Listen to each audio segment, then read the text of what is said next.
Now the three kindreds of the Eldar were gathered at last in Valinor, and Melkor was chained. This was the noontide of the blessed realm, the fullness of its glory and its bliss, long in tale of years, but in memory too brief. In those days the Eldar became full grown in stature of body and of mind, and the Noldor advanced ever in skill and knowledge, and the long years were filled with their joyful labours, in which many new things fair and wonderful were devised.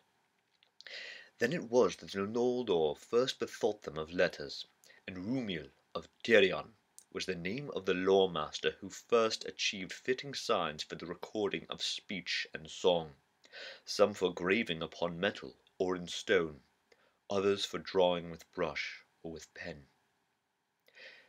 In that time was born in Eldamar, in the house of the king in Tirion, upon the crown of Tuna, the eldest of the sons of Finwë, and the most beloved.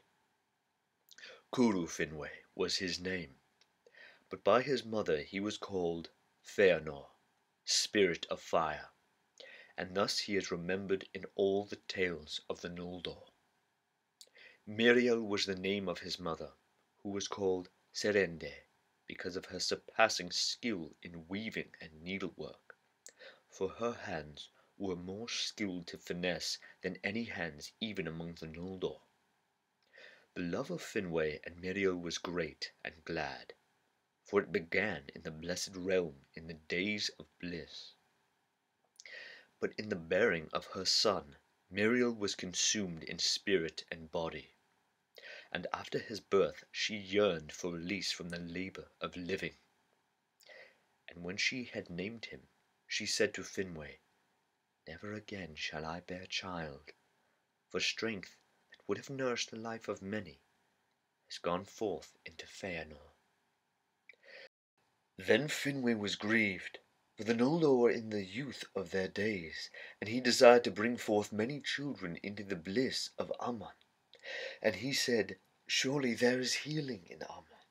Here all weariness can find rest." But when Miriel languished still, Finwë sought the counsel of Manwë, and Manwë delivered her to the care of Ilmo in Lórien.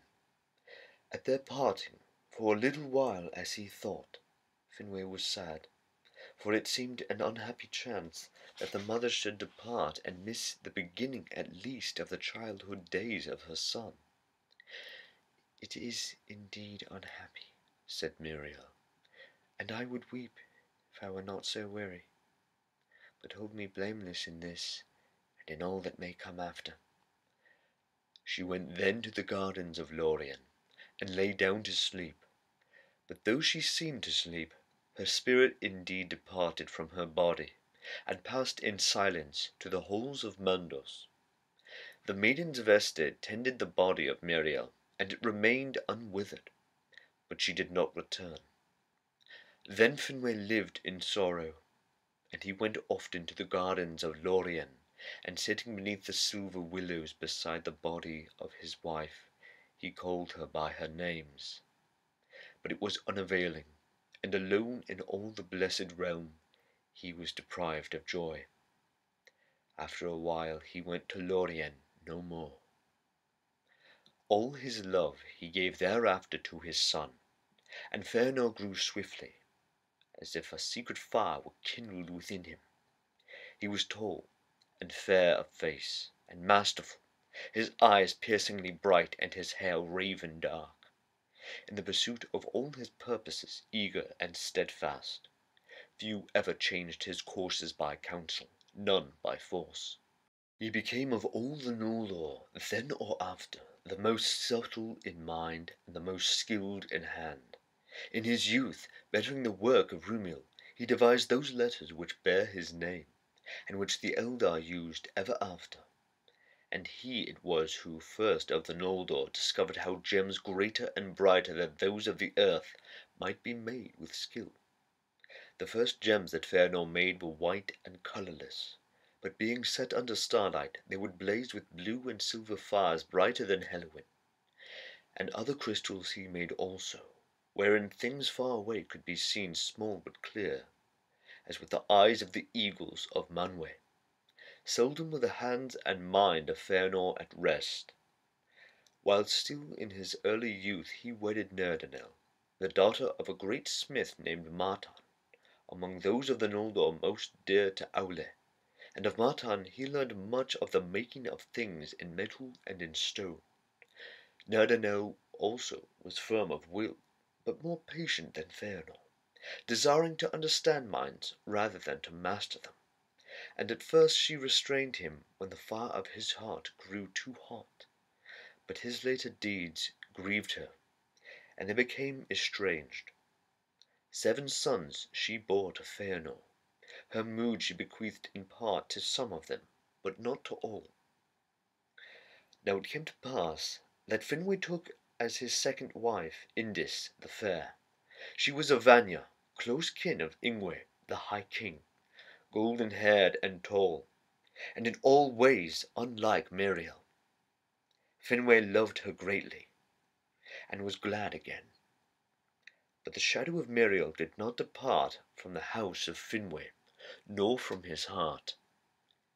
And of all whom he loved Fëanor had ever the chief share of his thought.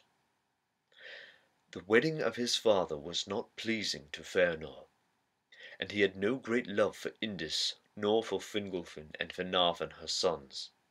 He lived apart from them, exploring the land of Aman, or busying himself with the knowledge and the crafts in which he delighted. In those unhappy things which later came to pass, and in which Fëanor was the leader, many saw the effect of this breach within the house of Finwë, judging that if Finwë had endured his loss, and been content with the fathering of his mighty son, the courses of Fëanor would have been otherwise, and great evil might have been prevented. For the sorrow and the strife in the house of Finwë is graven in the memory of the Noldorin elves. But the children of Indis were great and glorious, and their children also, and if they had not lived, the history of the Eldar would have been diminished. Now even while Fëanor and the craftsmen of the Noldor worked with delight, foreseeing no end to their labours, and while the sons of Indis grew to their full stature, the noontide of Valinor was drawing to its close. For it came to pass that Melkor, as the Valar had decreed, completed the term of his bondage, dwelling for 3 ages in the duress of Mandos alone. At length, as Manwë had promised, he was brought again before the thrones of the Valar. Then he looked upon their glory and their bliss, and envy was in his heart. He looked upon the children of Ilúvatar that sat at the feet of the mighty, and hatred filled him. He looked upon the wealth of bright gems, and he lusted for them. But he hid his thoughts, and postponed his vengeance. Before the gates of Valmar, Melkor abased himself at the feet of Manwë, and sued for pardon, vowing that if he might be made only the least of the free people of Valinor, he would aid the Valar in all their works, and most of all in the healing of the many hurts that he had done to the world. And Nienna aided his prayer, but Mandos was silent. Then Manwë granted him pardon, but the Valar would not yet suffer him to depart beyond their sight and vigilance, and he was constrained to dwell within the gates of Valmar. But fair seeming were all the words and deeds of Melkor in that time, and both the Valar and the Eldar had profit from his aid and counsel, if they sought it, and therefore in a while he was given leave to go freely about the land, and it seemed to Manwë that the evil of Melkor was cured. For Manwë was free from evil, and could not comprehend it, and he knew that in the beginning, in the thought of Ilúvatar, Melkor had been even as he, and he saw not to the depths of Melkor's heart, and did not perceive that all love had departed from him for ever. But Ulmo was not deceived, and Tulkas clenched his hands whenever he saw Melkor his foe go by. For if Tulkas is slow to wrath, he is slow also to forget.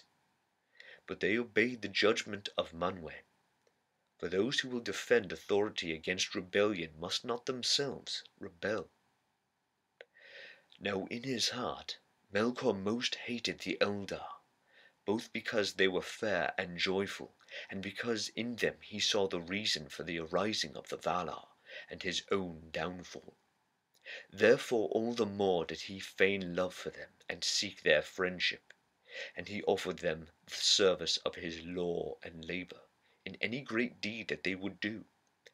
The Vanyar indeed held him in suspicion, for they dwelt in the light of the trees, and were content. And to the Teleri he gave small heed, thinking them of little worth, tools too weak for his designs.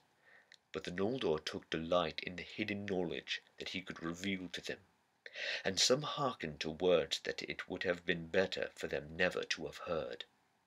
Melkor indeed declared afterwards that Fëanor had learned much art from him in secret, and had been instructed by him in the greatest of all his works. But he lied in his lust and his envy, for none of the Elderly ever hated Melkor more than Fëanor, son of Finwë, who first named him Morgoth, and snared though he was in the webs of Melkor's malice against the Valar, he held no converse with him, and took no counsel from him. For Fëanor was driven by the fire of his own heart only, working ever swiftly and alone, and he asked the aid and sought the counsel of none that dwelt in Aman, great or small, save only and for a little while of Nerdanel the wise, his wife.